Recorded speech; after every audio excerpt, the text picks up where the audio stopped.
Hello, today we're looking at the maximum and minimum values of a function. Okay, so let's see what this involves. So find the maximum and or minimum values of the following functions on the given intervals. All right, so we're given a function, f at x equals 5x cubed plus 2x squared minus 1, and we're given an interval. So x lies between the values of -4 and 4. Okay, so we need to find the minimum and maximum values. Minimum and or maximum values. So the first thing we need to do is take the derivative. All right, so let's do that. F prime is 15x squared plus 4x. And now we need to find the critical numbers and then the critical values. Okay, so how do we find these critical numbers? We set the derivative equal to 0 and solve for x. Solve for x. Okay, so let's do this. Let's factor out an x. Then we have 15x plus 4 equals 0. So this means x equals 0 or 15x plus, no, that was interesting, plus 4 equals 0. All right, or x equals -4 over 15. So these are our two critical numbers. So now we need to determine if we get a maximum and minimum at these numbers. So, well, I guess the first thing we need to determine, are these numbers in our interval? And yes, they are. So now what we can do is we can take these values and our endpoints and plug it into the function. I think that's probably the best way to do it. So let's do that. So f at 0 equals -1. F at -4 over 15, okay. Let's see what that equals. 5 over -4 over 15 cubed plus 2 over -4 over 15 all squared minus 1. Okay, so I suspect this is probably, let's have a look at what that is. That's a big number. Actually, it's a very tiny number.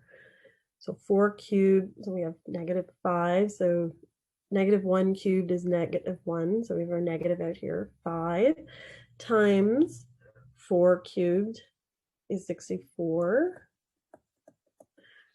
Let's give ourselves a bit more space.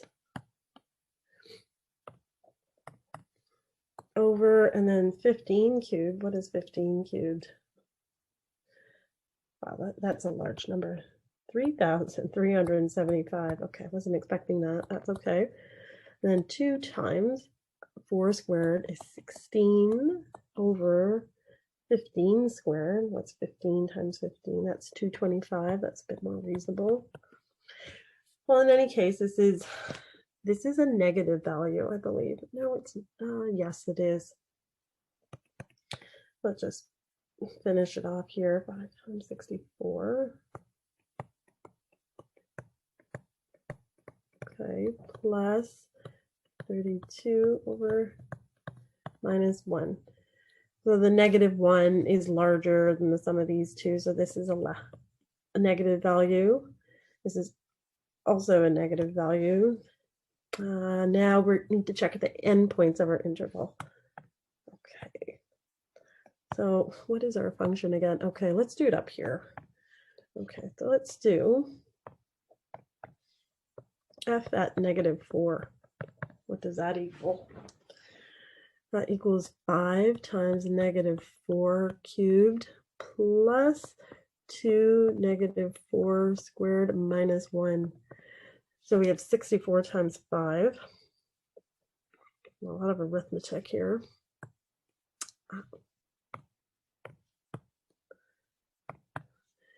-320 plus 2 times 16, which is 32 minus 1. Now let's do this, 320. All right, so this equals -289. All right, and now we need to evaluate our function at the other endpoint 4. Okay. Let's do that right beside it. So f at 4 equals 5, 4 cubed plus 2, 4 squared minus 1. So again, we have positive 320 plus 32 minus 1. So what does that give us? 352 minus 1. And that's 351. So now, let's make this a little smaller so we can see all our values. Okay, so let's circle them all. Okay, so f at 0 is -1.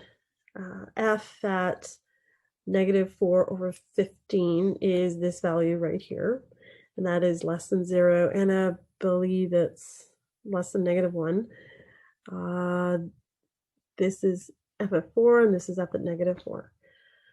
Well, clearly this is the winner. This is the maximum, and this is the min. Okay, that took a bit of effort. Now let's do the next one.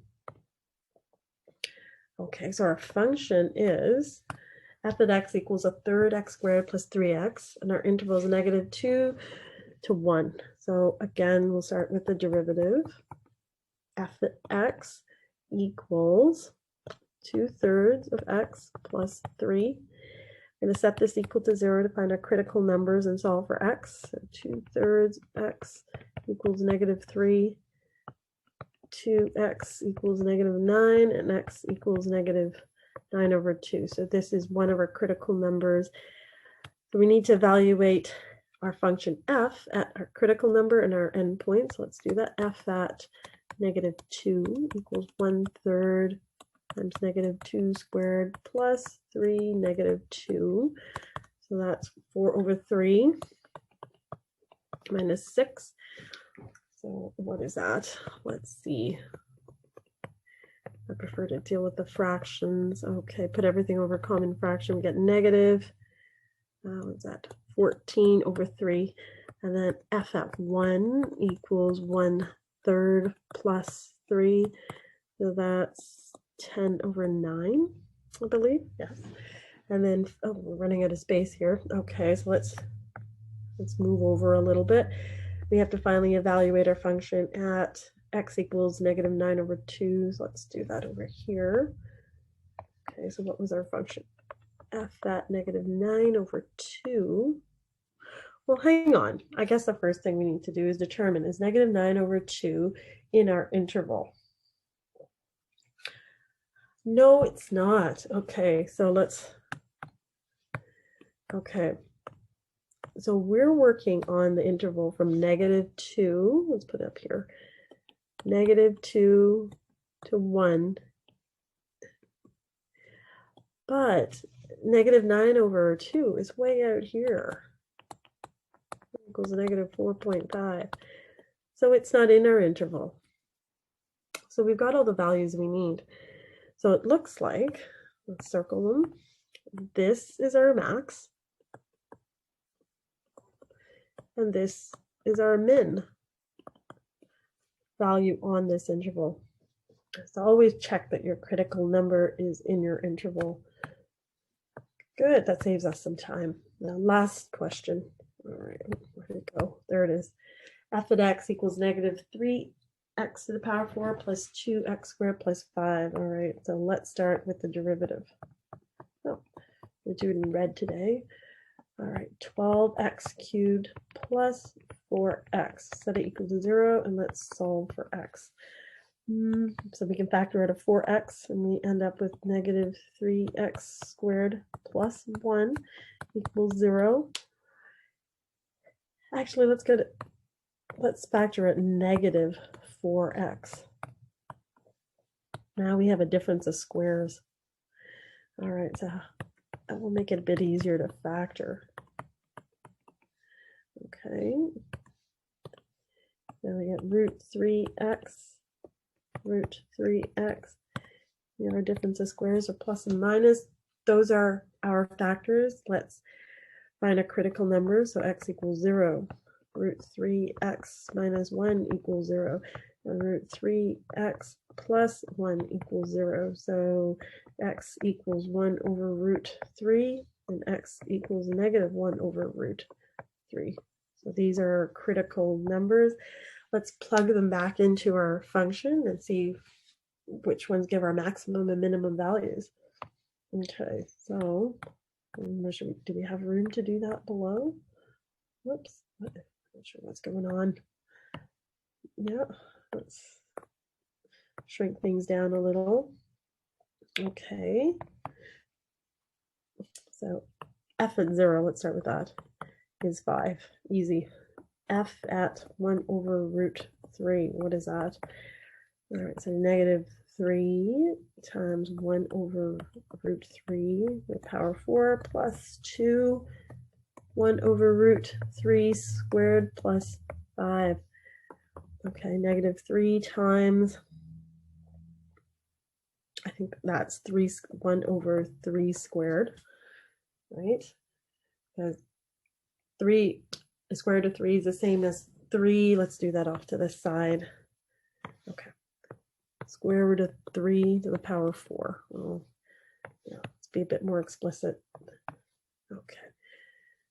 So we have 1 over root 3 raised to the power 4. So the square root is the same as taking that value, so 3, and raising it to the power 1 over 2. We're raising everything to the power 4. Right, that equals the 1 over 3 raised to the power 4 over 2, which is 1 over 3 raised to the power 2, and that's just 1 over 9. Okay. Whoops. Sorry about that. Okay, so we've got that. Plus 2 over 3 plus 5.